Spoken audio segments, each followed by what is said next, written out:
Hello everyone! For those that don't know, I run an arts program geared towards adults with disabilities as my day job, in addition to being a freelance artist. And I also teach art classes. And one of my favorite types of classes to teach are classes where students get the opportunity to learn about art history and learn about well-known artists and create their own projects then based on that artist's work. And I especially like to focus on artists with disabilities.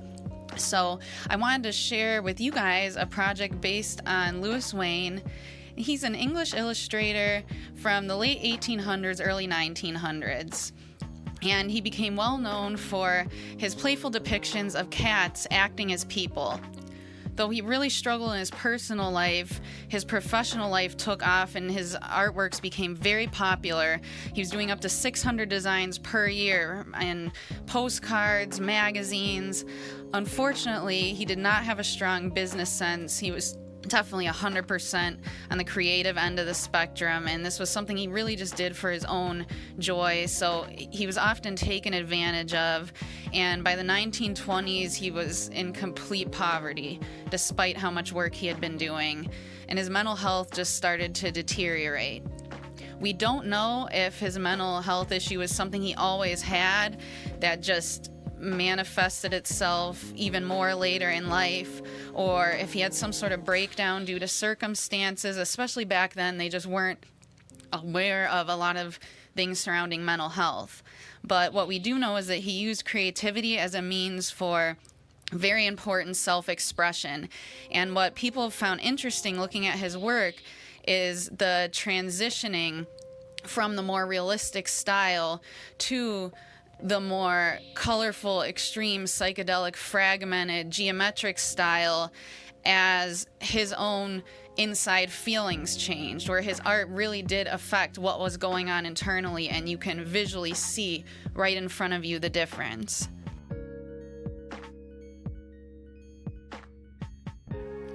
For this project, we're going to start with a variety of widths of fine liner pens. If you don't have black fine liner art pens, black fine point Sharpie works fine. Anything that's permanent and won't run in water. I've already done a pencil outline first here of my cat, but feel free to just start all in ink yourself if you'd like, or do pencil first and then trace with ink. I'm tracing over with the ink right now. And with your cat, you want to be imaginative. You want to kind of delve deep into how you're feeling at the moment, make it fun, and don't think to yourself, what does a cat actually look like? Think of your personality and how you're feeling, and when you think about that, what kind of cat do you see? So this is a really fun, expressive project. What I'm doing is, to draw my cat, I start with one side and then I go ahead and finish the other side. So you see me as I'm drawing, doing the left side of the cat and then moving to do the same thing on the right. And this helps to easily keep it symmetrical. And again, you can do pencil first, so that way you can erase. Now for the background, which I'm doing next before I get to the facial features and details on my cat, I decided to add some whimsical looking floral shapes. But it's up to you. You can put any patterns or designs you want in the background. And to draw these flowers, I'm starting first with some curved lines for the stem, and then I'm really just drawing some kind of amorphic heart shapes, and I'm also adding some little teardrop shapes for the buds coming off. And I've decided to also do a kind of French pattern. I wanted this to be really kind of whimsical, but also kind of fancy, almost Alice in Wonderland tea party-esque. So this is just what popped into my head when I sat down and didn't plan anything and just intuitively started drawing with my pencil. And for those that don't know, I am a big planner when it comes to drawing. So this was an interesting exercise for me as well.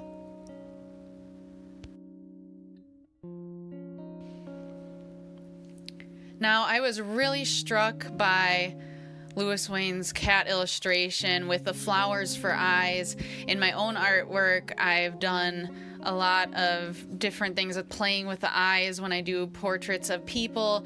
I've done pieces where I used butterflies for the eyes and did an eye-like pattern on the wings. So this just really struck me and really resonated with my aesthetic. So I decided to include this part as well in my Louis Wain inspired drawing. And so I'm using those same kind of organic heart shapes for the petals, just real simple. And then I'm putting a scalloped edge along the eye as well. And just basic almond shapes for the eyes. You can be really simplistic with this because it's supposed to be whimsical. It is not supposed to be realistic or look like a real cat. You can exaggerate the eyes and make them really big, or you can make them really small. Just have fun with this. Don't worry about it being perfect. And as I'm drawing the eyes and nose, again, to keep them even and symmetrical, I make a little dot in the corner of each, starting on one side and then the other, to kind of mark and make sure that they're even before I draw the whole shape. And I did the same thing with the mouth area here. I started on one side and made a broken contour a little bit at a time. And then I went ahead and circled around and did the same thing on the other side, and this just helps keep it symmetrical.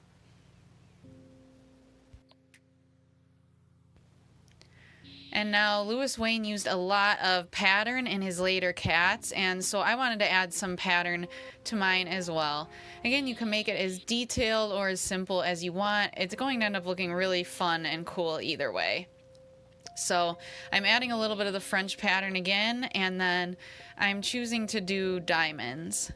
So I've switched to a thinner line weight for the fine details. Also adding some concentric heart shapes inside the petals. And instead of traditional whiskers, I wanted to make stripes coming out from the nose. So again, I'm dotting up at the nose where I want to start my line, and then dotting where I want to finish it, and then making my curved line. So this just gives me a guide so that as I'm streaking with my pen, it doesn't get away from me and end up uneven. This just helps keep it even and basically symmetrical. But again, if it's not exactly symmetrical, no one's going to notice. Just have fun with this. That's the hardest part about drawing sometimes, is just letting go and having fun and not being a perfectionist. I struggle with that too. So I'm adding diamond shapes coming out from the top and side of the eyes. I'm using the petals as a guide. So I'm going ahead and making my lines join at the same point on the petals on both sides of the eye. Then I'm using the center of the face as a guide as to where to start my diamonds. And then I'm just making some freehand curved lines to continue the diamond pattern.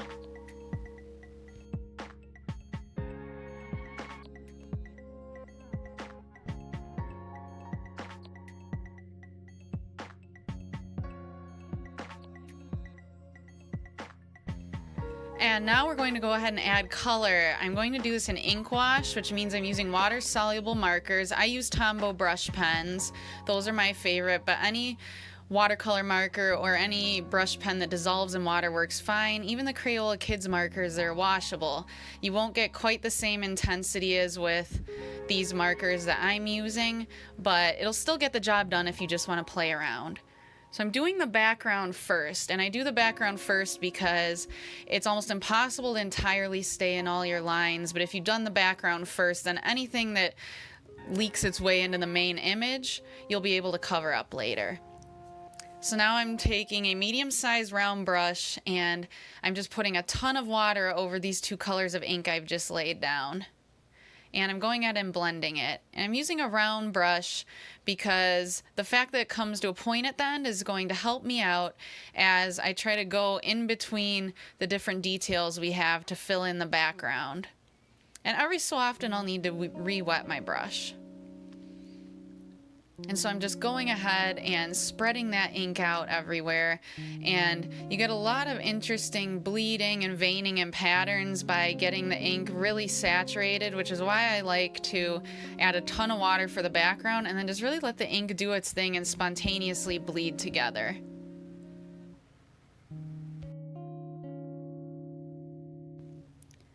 Now I'm going to go ahead and fill in the stems after I've let the background dry a little bit. You can blow dry it to hurry it along, but if it's still too wet, then the new colors you're using will bleed into the background colors. And all I'm doing is taking a dark green and a lighter green, and I'm lining one side of the stem in a dark green and the other side in a lighter green, and then running over the whole thing with water using a smaller round brush. And you'll see that you don't need to fill any area entirely in with color if you're going to blend it with water, because a little bit of ink goes a long way. But these shapes I'm not going to blend with water. I just want them filled in solid. I don't want any variation in them. So these are fine to just color in all the way. These brush pens are really nice because you can use them for just coloring and illustrating, or you can use them with water to get a watercolor effect.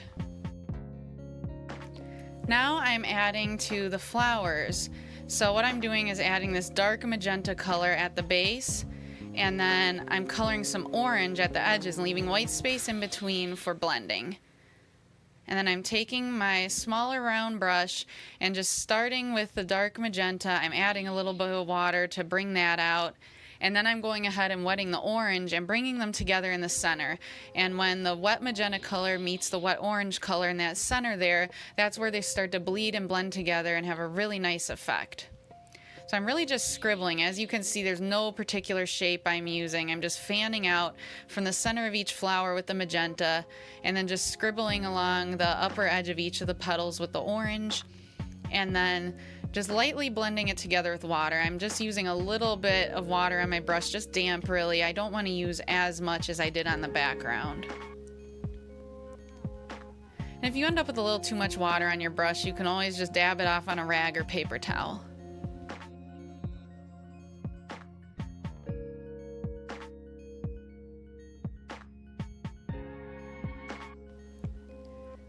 Now for the fur, I'm going to do a combination of the light blue and black. I'm doing the light blue first and leaving the black for last. And I want the look of fur, so I'm going really jagged with my scribbles, and then I'm going back and forth, zigzagging up and down with my brush, using the same pattern as I did with the marker. So that way I maintain this texture and don't smooth it all out. With this, since I want it to look like fur, I actually don't want everything perfectly blended. So I'm scribbling in jagged up and down motions, leaving some white space in between, and then I'm going with my brush and kind of moving a little more sporadic, just zigzagging back and forth with it rather than brushing straight across, and that helps me maintain that texture.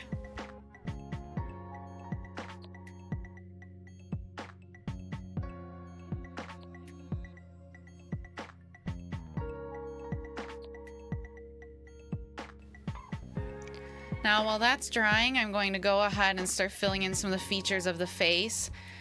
You can use these markers to create some really nice shading and highlights. So I've just gone along the very outer edge with this yellow and gotten it wet, and then I rinsed off my brush and got the center white area wet, and you see how now I have a nice blending where it's darker on the outside and really light in the center, and that makes that part of the cat look like it's popping forward.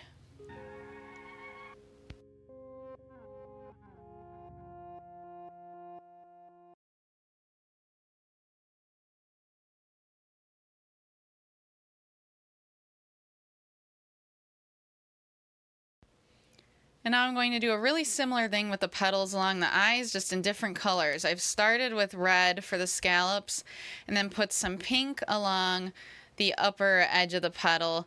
And now I'm using the water and getting that pink wet, and then also getting those red scallops wet to draw out some of that red so that we have a nice even transition from pink to red.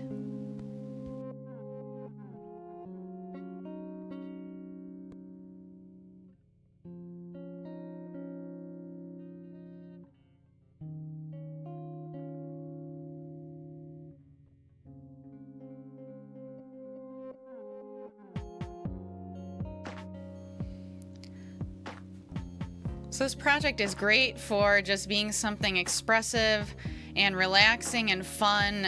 It's something, if you have kids at home, you could do with your kids. This is something that's a fun project for all ages.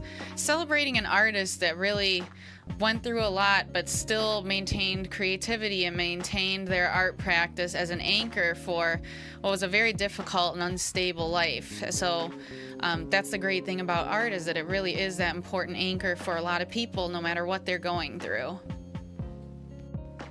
Not only is this project great for self-expression and practice drawing and doodling and sketching, but it's also excellent for practicing with ink wash.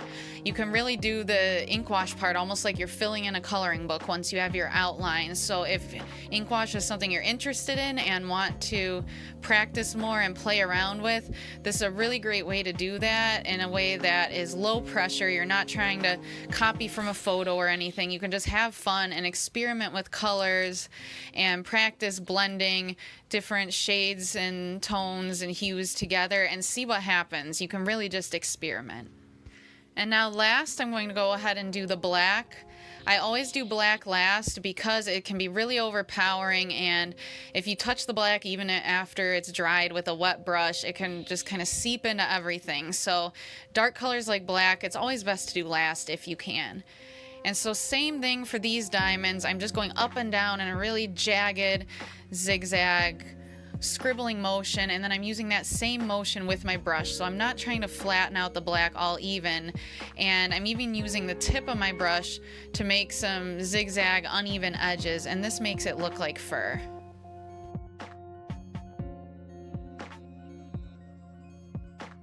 Now the last part is just to color in all the elements that I just want solid, that I'm not going to blend with water on my cat. I really hope you enjoyed watching this, and I hope that this is something you try at home and just have fun with. It really is a great way to unwind after a long day of work. Just come home and draw imaginative fantasy cats. Why not? So please have fun with this. Let me know what you think, and you can always send me a picture if you want to share what you did. I'd love to see what everyone came up with. That would be fantastic. Thank you again, and if you enjoyed this, please don't forget to subscribe.